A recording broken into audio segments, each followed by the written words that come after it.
Hello everyone, আসসালামু আলাইকুম। Welcome back to my channel. আশা করি আপনারা যে যেখানে আছেন ভালো আছেন। আজকে একটি নতুন ব্লগ শুরু করতে যাচ্ছি। আজকে আমি আপনাদের সাথে শেয়ার করব আমার সকালের রুটিন আমার বাচ্চাদের সাথে। সকালের রুটিনটা শেয়ার করা আমার জন্য খুবই টাফ, কারণ সকালটার দিক থেকে আমি একটু বেশি ব্যস্ত থাকি। সকালে ওর আব্বু অফিসে যাওয়ার সময়, তো বাচ্চারা ঘুম থেকে ওঠার পর একটু ক্রাঙ্কি হয়ে থাকে, ব্রাশ করাতে হয়, নাস্তা রেডি করতে হয়। সকালবেলা ওদের ব্রাশ করাতেই আমার অনেকটা টাইম পায় হয়ে যায়। এদিকে রিয়ানের বাবা সকালে নাস্তা করে অফিসের উদ্দেশ্যে রওনা দিয়ে দিয়েছে। বাচ্চারা একটু দেরিতে উঠেছিল, এই জন্য আমিও শুয়েছিলাম। তারপর রিয়ানারা উঠে এসেছে, তাই আমিও নিচে চলে আসলাম। এখন ব্রাশ করাচ্ছিলাম বাচ্চাদেরকে। আরাফ তো অনেক দুষ্ট হয়ে গিয়েছে, একা একা ব্রাশ করতে চায়, আবার ব্রাশ নিয়ে হাতে বসে থাকে, নিজে করবে না আবার আমাকেও করতে দিবে না। এদিকে আরাফেরও ব্রাশ করা শেষ, ওকে একটু হাত মুখ ধুয়ে দিচ্ছিলাম। এক প্রকার যুদ্ধ করতে হয় ওদের সাথে হাত মুখ ধোয়ার সময়। সকালে হাত মুখ ধোয়ার পর একটু ভালো করে মুখটা মুছে এখন এখানে ক্রিম লাগিয়ে দিচ্ছি। আমি ইভানোর ক্রিমগুলো ইউজ করি, এটা বাচ্চাদের জন্য খুবই ভালো।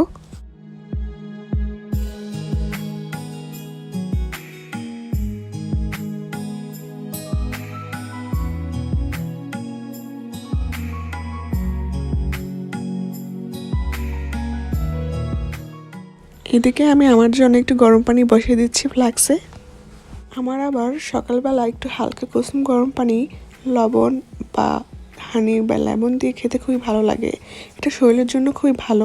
আর সকালবেলা খালি পেটে এটা খেলে আমাদের স্কিনও সুন্দর হয় এবং আমাদের শরীরে যে অ্যান্টিঅক্সিডেন্ট রয়েছে সেটাও ভালো থাকে এবং ডাইজেস্টের জন্য এটা খুবই উপকারী।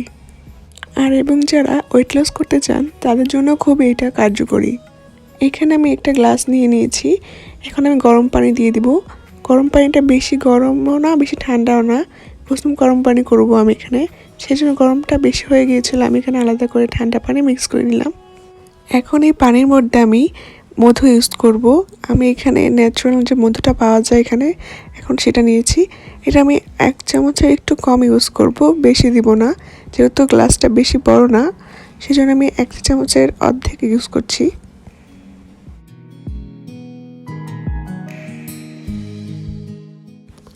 এখন একটা লেবুর অর্ধেক আমি কেটে নিয়েছিলাম, এই লেবুর রসটা আমি এখানে চিপড়িয়ে দিয়ে দেবো। মধু আর লেবুর রস গরম পানি দিয়ে খেলে আপনাদের শরীরে কিন্তু খুবই উপকার করবে। এটা আপনাদের ডাইজেস্টের প্রবলেমও দূর করবে।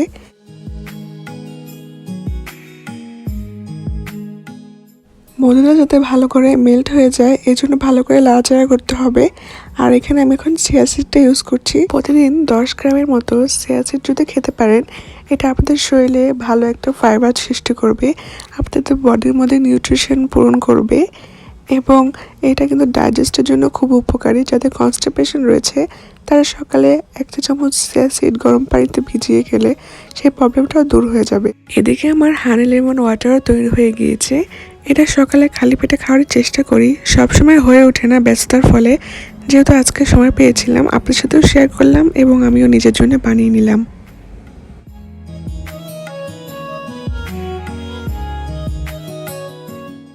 এদিকে আমি আমাদের জন্য সকালের ব্রেকফাস্টটা তৈরি করে নিচ্ছি। আজকে সকালের ব্রেকফাস্টটা তেমন স্পেশাল কিছু করেছিলাম না, জাস্ট হালকা একটা নাস্তা তৈরি করে নিচ্ছি, অমলেট। আমি আজকে তৈরি করব ওয়েস্টার্ন অমলেট, খুবই সহজ এবং টেস্টটাও খুবই ভালো আসে, তাই ভাবলাম আপনাদের সাথে শেয়ার করে নিই। রিসেন্ট গত একটা ব্লগে হয়তো আমি আপনাদেরকে দেখিয়েছিলাম, কিন্তু ভিডিওটা শেয়ার করা হয়নি, মানে রেসিপিটি, তাই ভাবলাম আজকে শেয়ার করে নিই। এখানে আমি পেঁয়াজ কুচি করে নিচ্ছি আর পেঁয়াজ পাতা আর মাশরুম নিয়েছি। আপনারা চাইলে আর বিভিন্ন ধরনের ভেজিটেবল এখানে অ্যাড করতে পারেন, যেমন গাজর, বাঁধাকপি, আপনি আবার ব্রোকলিও কুচি করে অ্যাড করতে পারেন। আপনাদের পছন্দ অনুযায়ী যে কোনো ভেজিটেবল দিতে পারেন, বাট আজকে আমি তেমন কিছু দিচ্ছি না, আজকে জাস্ট পেঁয়াজ আর মাশরুম দিয়ে করছি। গাজরও দিতে পারেন, বাট আমার আজকে তেমন একটা হেভি খাইতে ইচ্ছে করছিল না, সেই জন্য নর্মালি মাশরুম দিয়ে করছি। মাশরুম দিয়ে করলেও কিন্তু খুবই মজা হয়, আর আমার মাশরুম তো খুবই পছন্দ, সেই জন্যই আর কি বেশি করে নিয়ে নিয়েছি।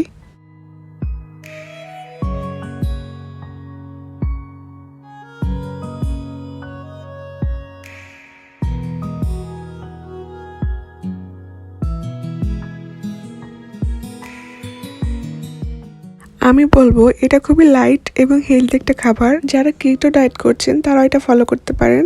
অবশ্যই সারা সাদা অংশটা নিতে পারেন ডিমের। এখন আমি সামান্য পরিমাণ তেল দিয়ে নিয়েছি, আপনারা চাইলে বাটার ইউজ করতে পারেন। তারপর এখানে পেঁয়াজ আর মাশরুমটা একটু সটে করে নিব ব্ল্যাক পেপার আর সল্ট দিয়ে। তেমন বেশি কিছু দিব না, শুধুমাত্র ব্ল্যাক পেপার আর সল্ট দিয়ে হালকা একটু সটে করে নিলেই হবে। 2 মিনিটের মতো সটে করে এটা নামিয়ে ফেলবো এক সাইডে। যেহেতু মাশরুম হতে বেশি সময় লাগে না, সেজন্য এটা খুব তাড়াতাড়ি কুক হয়ে যাবে। এখন অমলেট তৈরি করার জন্য একটা পাত্র নিয়ে নিয়েছি আর সামান্য পরিমাণ বাটার ইউজ করছি। বাটারটা পুরো কড়াইতে ভালো করে মেল্ট করে নিতে হবে, যাতে সব দিক দিয়ে লাগে।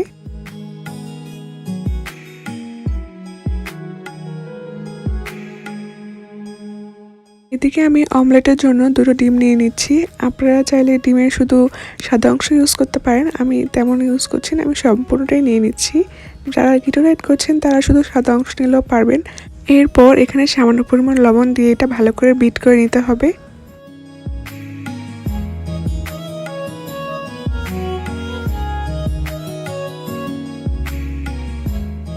এখানে বাটারটাও মেল্ট হয়ে এসেছে। এখন ডিমের অংশটাকে এখানে পুরোপুরি ছড়িয়ে দিব।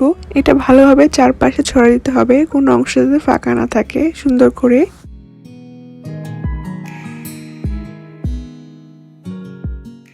এরপর ভালো করে কুক হওয়ার জন্য এটা কিছুক্ষণের জন্য ঢেকে রেখে দিব। দেখতেই পাচ্ছেন এটা অলমোস্ট হয়ে এসেছে। এখন এই অমলেটের হাফ সাইডে তৈরি করে রাখা মাশরুম দিয়ে দিব এবং তার উপর দিয়ে দিব চিজ।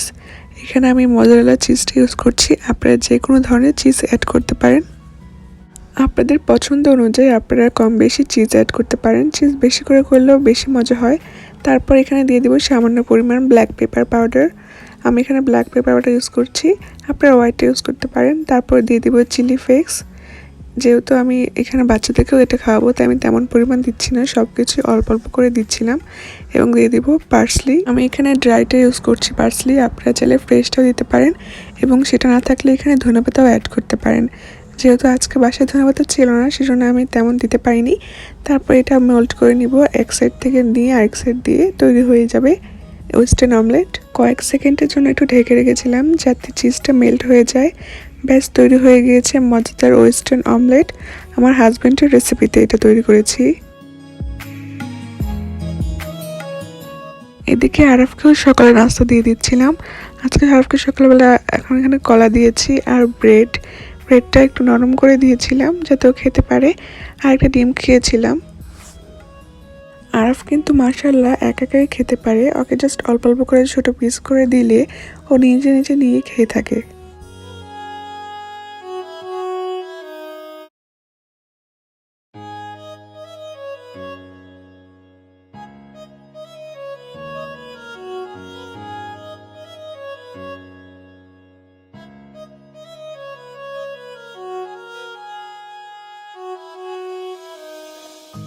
সকালের নাস্তায় ফরেনাররা এরকম অমলেটই খেয়ে থাকে আর সাথে নিয়ে থাকে টোস্ট ব্রেড। তা আজকে তেমন আমি কিছু নিচ্ছি না, জাস্ট অমলেটটাই খাবো।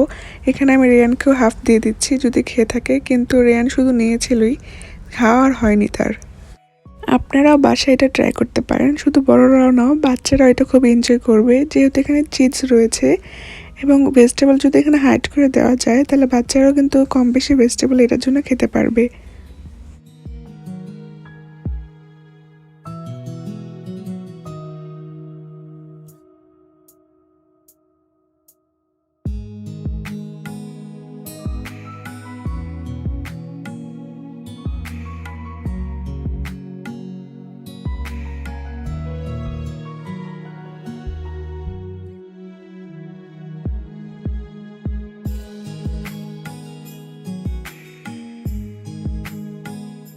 সকালে নাস্তা করার পর বাচ্চাদের সাথে কিছুক্ষণ টাইম স্পেন্ড করে থাকি। এই সময়টুকুই গোসল করানো হয়, তারপর টিভি দেখানো হয়, তারপর রান্নাবাড়ি চলে যাই। আজকে আর তেমন রেসিপি শেয়ার করলাম না, জাস্ট টুকিটাকি রান্না করছিলাম, সেটাই দেখে নিচ্ছি। এখানে আমি আজকে গরুর মাংসটা রান্না করব, সেজন্য গরুর মাংস ভিজিয়ে ভালো করে ধুয়ে নিয়েছিলাম। আর এখানে রান্না করব হলো, এখানে এটাকে কী বলে জানি, ভুলে গিয়েছিলাম। মনে আসতেছে না, মেবি ঝিঙ্গা বা চিচিঙ্গা মনে হয় বলে। যাই হোক, যে কোনো একটা নাম হবে। যদি ভুল বলে থাকি আপনারা অবশ্যই আমাকে কমেন্ট বক্সে জানাবেন যে এটার নামটা কী। অনেক দিন ধরে এটা খাওয়া হচ্ছিল না, আর এখানে তেমন বাংলাদেশি সবজি পাওয়া যায় না, যেটুকুও পাওয়া যায় তাও তেমন ফ্রেশ থাকে না। আর এখানে আমি ঝিঙ্গাটা ভাজি করব, সেজন্য মশলাটাও কষিয়ে নিয়েছি। একটু ব্যস্তই ছিলাম, যেহেতু বাচ্চাদের সাথে একা ছিলাম বাসায় আজকে, সেজন্য তাড়াহুড়োর মধ্যেই রান্নাবাড়া করছিলাম। একসাথেই বসিয়ে দিয়েছি 2 চুলায়। আশা করি আজকের ভিডিওটি আপনাদের সবার ভালো লেগেছে। ভালো লাগলে আমার চ্যানেলটি প্লিজ সাবস্ক্রাইব করবেন এবং পাশে থাকা বেল আইকনটি ক্লিক করবেন, যাতে আমি যখনই কোনো ভিডিও আপলোড দিই আপনাদের কাছে চলে যাবে সবার আগে। ধন্যবাদ সবাইকে। নতুন একটা ব্লগের আমন্ত্রণ জানিয়ে আজকে এখানেই বিদায় নিলাম। আল্লাহ হাফেজ।